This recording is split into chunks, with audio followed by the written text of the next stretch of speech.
pasilip nga ng ating future president kung nasa parking na. Nandoon na. Ayan, bumaba na siya ng sasakyan. Maglalakad na yan siya papunta dito.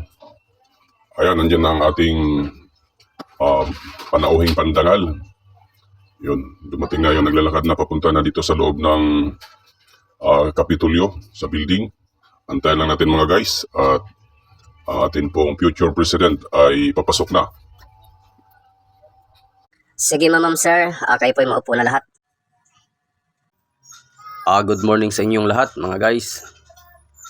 Paumanhin at ako ay na-late sa inyo pong meeting ni Abansi. At ayun, narito. Sa mga panahon na yon, maging sentro po sa Senado ay ang pag-uusapan po ay tungkol po sa Biblia.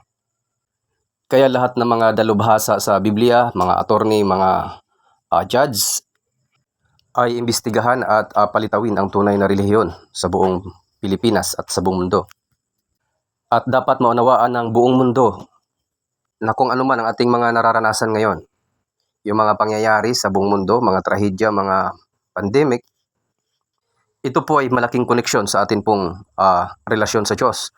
Katulad po nung unang panahon nila King David, King Solomon, sila po ay connected sa Diyos. Nakasentro po sa Senado nila ang Diyos. Kaya napakaganda po ng pamamalakad nila ng kanila pong gobyerno. At sa tuwing ang Israel ay medyo lumalayo sa Diyos noon, ay saka nga nakakaranas ang kanilang bansa ng mga kahirapan, taggutom, at nangyari nga po na pinasakop nga po sila ng ibang bansa dahil nga po sa hindi na nga po nila pagsunod sa ating Panginoong Diyos. Yan po ang nakalimutan ngayon ng tao. Aktibo man ang mga simbahan, ngunit sa ating Senado po ay hindi po ito ang na priority. Kaya po sa aking pag-upo ay akin pong tututukan kung paano maging makadiyos ang ating bansa. At wala na pong malalim na solusyon kundi maglingkod nga po tuparin kung ano po yung kaukulan or dapat gawin ng tao sa Diyos.